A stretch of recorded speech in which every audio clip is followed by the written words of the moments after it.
One of the most powerful tech companies in the world just got fired. Not by a startup, not by a competitor with deeper pockets, not by some emerging market looking for a cheaper option, but by an entire country. France, the world's 7th largest economy, a G7 nation, a founding member of the European Union, a country with over 2.5 million government workers sitting at desks in every corner of its public administration, has made it completely official. They are done with Microsoft, Windows, done with Teams, done with the entire American software ecosystem that has run their government operations for decades. And when reporters reached out to Microsoft for a response, here is what a company spokesperson said. Nothing, no comment, no statement, no press conference, no carefully worded blog post from Satya Nadella about partnership and shared values. Just silence. And that silence, that carefully maintained corporate quiet, might just be the loudest thing Microsoft has said in years.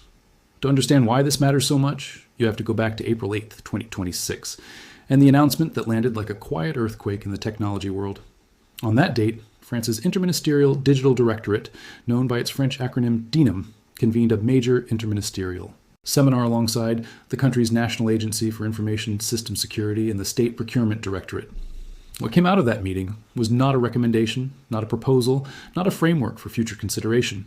It was a directive, a binding government-wide order requiring every single ministry and public operator in France to begin drawing up detailed migration plans, moving their entire computing infrastructure away from Windows and toward Linux, with those plans due and submitted by autumn 2026. This was not a test in one building. This was not a pilot program in a low-stakes department. This was France telling every arm of its government, from the Ministry of Finance to the Ministry of Defense to every regional public operator in the country, that the Microsoft era in French government computing is over. The man who stood up and delivered the announcement was David Amiel, France's Minister of Public Action and Accounts. His words were precise and deliberately confrontational in a way that senior government officials almost never allow themselves to be when addressing private companies by name. He said, France can no longer accept that its data, its infrastructure, and its strategic decisions depend on solutions whose rules, pricing, evolution, and risks the country does not control. Read that sentence again slowly because it contains everything you need to understand about what is truly happening here. This is not primarily a budget story. Linux does cost less than Windows, and the savings are real and significant, but that is a secondary benefit. What this is really about is power, control. The question of who holds the keys to an entire nation's digital nervous system and whether that person is accountable to Paris or to Redmond, Washington. France's National Cybersecurity Agency, ANSSI, had been building this case for years before the public announcement. One of the key legal documents that kept surfacing in those internal government discussions was the United States Cloud Act, passed by the American Congress in 2018. That law gives U.S. federal authorities the legal power to compel American technology companies to hand over data stored anywhere in the world, regardless of what country the servers are physically located in. For a government that processes defense intelligence, national healthcare records, taxation data for millions of citizens, and sensitive diplomatic communications, that law is not just theoretically concerning. It is, from the standpoint of national sovereignty, completely unacceptable. Accessible to American federal agencies without France having any say in the matter. That realization did not land all at once, but when it fully settled into the thinking of French policymakers, the direction of travel became irreversible. And the scope of what France announced goes far beyond simply swapping Windows for Ubuntu's on a few hundred computers. The directive covers the full digital stack. Every ministry must produce an implementation plan that addresses not just desktop operating systems, but also collaboration platforms, antivirus systems, artificial intelligence tools, databases, virtualization environments, and physical network hardware. This is a complete rewiring of how the French state interacts with technology at every level. The Linux migration is not the beginning of this push either. It is the capstone of a strategy that France has been building layer by layer for years. In January 2026, 3 full months before the Linux directive, France issued a separate binding mandate replacing Microsoft Teams, Zoom, WebEx, and GoToMeeting with Visio. Political template. Identify a sovereign European replacement, set a hard mandatory deadline, allow no ministry to opt out, and enforce the deadline from the Prime Minister's level downward. The April Linux directive applied exactly the same template to the operating system itself. What makes this moment even more significant is that France has not been experimenting with this idea in a vacuum. The National Gendarmerie, France's national police force that covers the country outside major urban areas, quietly began its own migration away from Microsoft all the way back in 2005. The trigger was Microsoft announcing the end of support for Windows XP. And rather than simply paying for an extended support contract, as most large organizations did, the gendarmerie made a different choice. They began developing Genbuntu, their own custom Linux distribution based on Ubuntu, built specifically for their operational requirements and security standards. By 2024, Genbuntu was running on 97% of all gendarmerie workstations. That is more than 103,000 computers across France's entire national police infrastructure, running a fully sovereign, internally managed, independently auditable operating system. The project has been running for nearly 2 decades without reversal. So when critics of France's government decision argue that Linux cannot scale to meet the demands of a major national institution, France's own police force is sitting there with a 20-year track record that says otherwise. Now let us talk about what France's decision actually means for Microsoft as a business, because the analysis here is more nuanced than the headlines suggest. Looking at raw revenue numbers, the French government contract, while symbolically enormous, does not by itself dramatically shift Microsoft's financial picture. The company posted revenue of over $82 billion in just its third fiscal quarter of 2026 alone. France's government contract is meaningful, but losing it does not crash a quarterly earnings report. The actual threat to Microsoft is not what France costs them today in lost licensing revenue.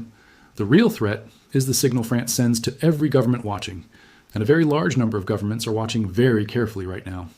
Germany's state of Schleswig-Holstein began its own full Microsoft to Linux transition in earnest in 2024. By early 2026, they had completed nearly 80% of a 30,000 workstation migration and reported savings of 15 million euros in licensing costs in 2026 alone. Denmark's Ministry of Digital Affairs announced in the summer of 2025 that Amsterdam published a multi-year digital autonomy strategy in early 2026, committing the city to full digital independence from American platforms by 2035. And at the European Digital Sovereignty Summit in winter 2025, all 27 EU member states adopted a charter formally committing the Union to promoting open source solutions and actively reducing dependence on non-European cloud infrastructure. France is not operating in isolation. France is the largest and most visible point on a trend line that has been building consistently across Europe for several years. The geopolitical layer underneath all of this technology story cannot be separated from the migration decisions. And anyone covering this as a simple IT procurement story is fundamentally misreading what is happening. The relationship between Europe and the United States shifted in ways that directly affected technology policy after January 2025, when the Trump administration returned to office and immediately began a confrontational posture toward European allies. The aggressive tariff announcements of April 2025 hit European economies hard and triggered exactly the kind of strategic reassessment that makes technology dependency feel like a political vulnerability rather than just an operational detail. OVH Cloud and Scaleway, two of Europe's largest cloud infrastructure providers, reported record client acquisition numbers as European institutions of all kinds began urgently evaluating their exposure to American technology platforms. What France has done with its Linux directive is take that widespread sentiment and convert it into binding law with mandatory deadlines and no ministerial opt-outs. The numbers that define the scale of American dominance in European technology markets are also essential context here. U.S. cloud providers currently control an estimated 85% of the European cloud market, with Microsoft, Amazon, and Google holding the vast majority of that share. When those three companies control the infrastructure, they also control the terms. They set pricing, they decide what features get built, when support ends, and what the upgrade path looks like. When Microsoft announced it would raise Microsoft A365 subscription prices by up to 16.7% starting in July 2026, it did not consult European governments about whether they found that acceptable. It announced the new price and expected compliance. Germany's Schleswig-Holstein had a very clear answer to that announcement. Their 15 million euro savings came directly from not being in the room when that pricing decision was made because they had already left. Microsoft's response to France's announcement, according to analysts and industry observers who track the company's European government relations, appears to have two components. The first is the public silence, which prevents a confrontational media cycle that Microsoft cannot win. The second is a longer-term strategic play built around what Microsoft calls its Cloud for Sovereignty initiative, which offers European governments enhanced data residency controls, compliance certifications, and local cloud infrastructure, all designed to address sovereignty concerns while keeping Windows as the desktop operating system. The implicit bet Microsoft is making is that the migration will prove harder than French officials have publicly acknowledged, that compatibility problems and organizational friction will slow things down, and that pragmatic concerns will eventually bring governments back to familiar and established ground. Microsoft has some historical precedent for this thinking.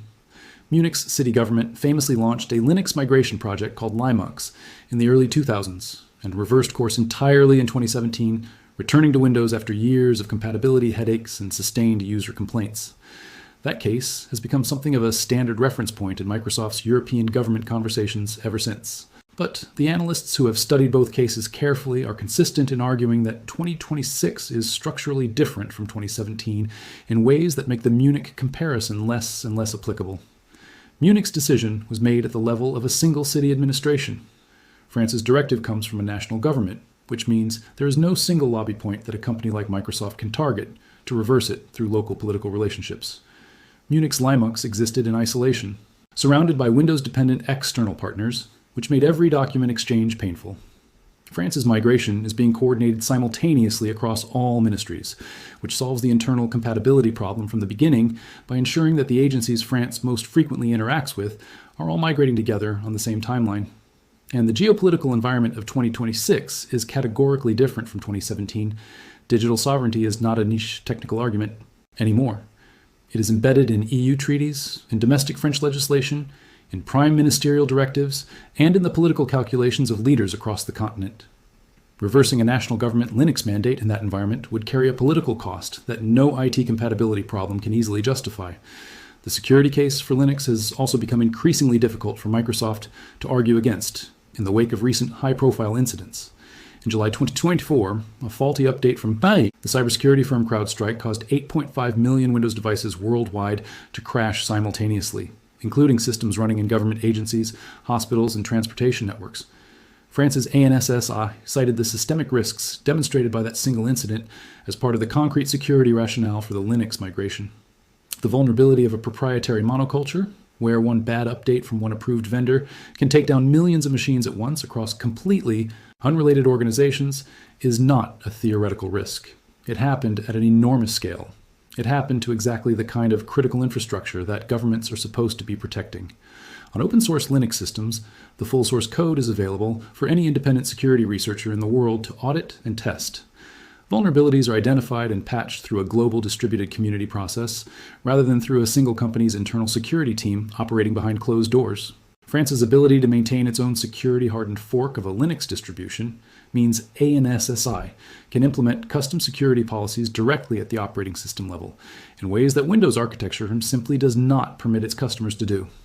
The replacement tools France has assembled are also much further along than most casual observers realize.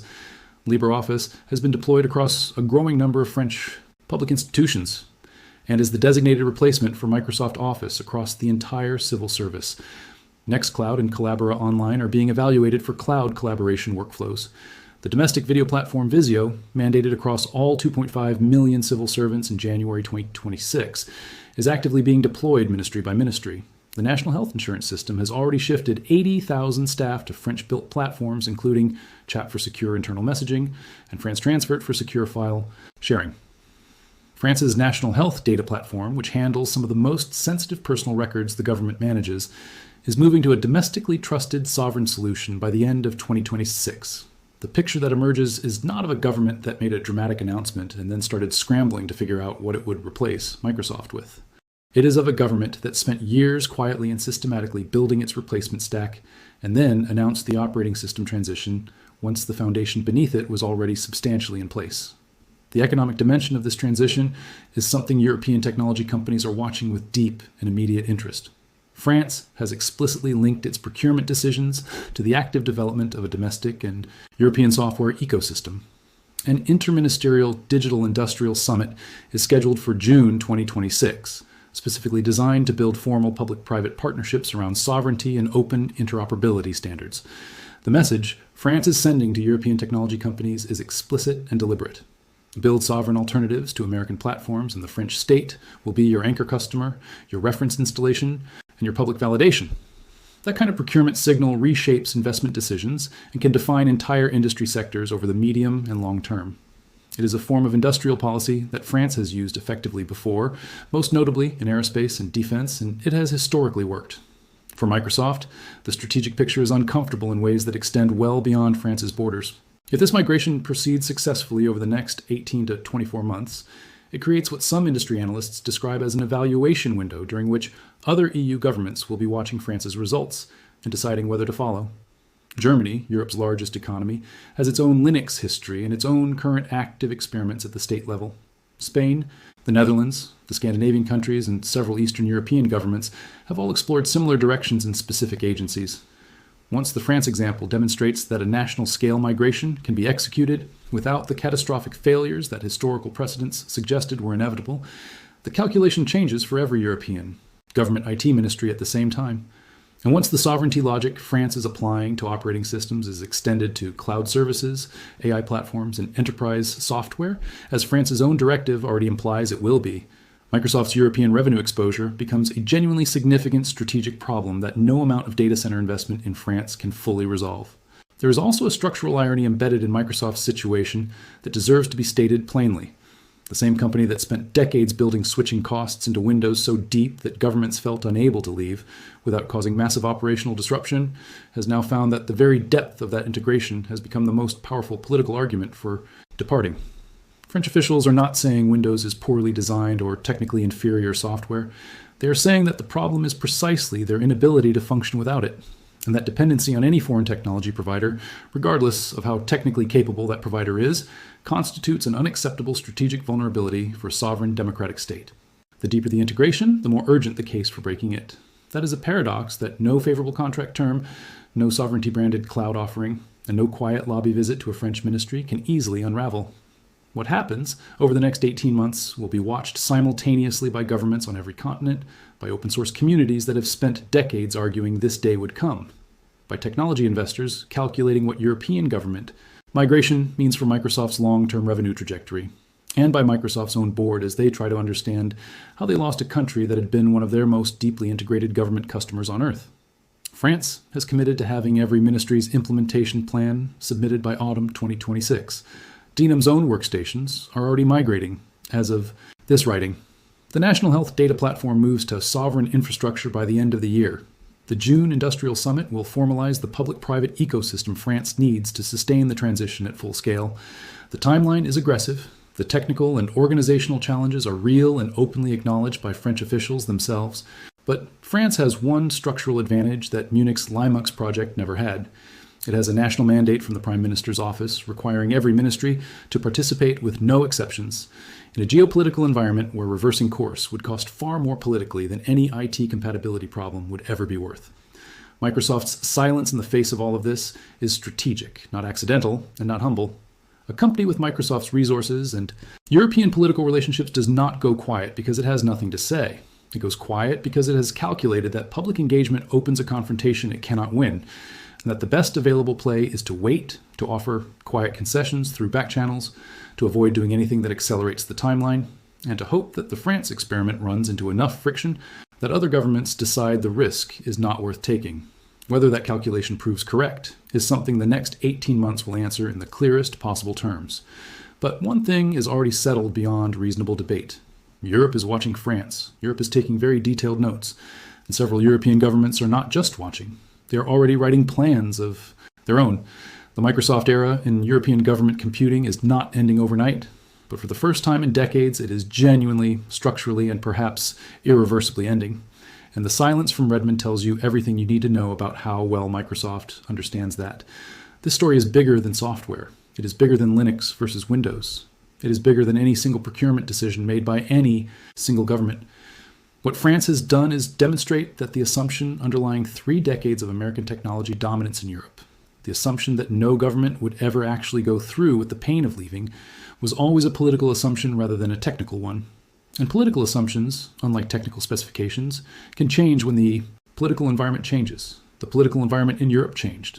It changed because of the Cloud Act. It changed because of the CrowdStrike crash.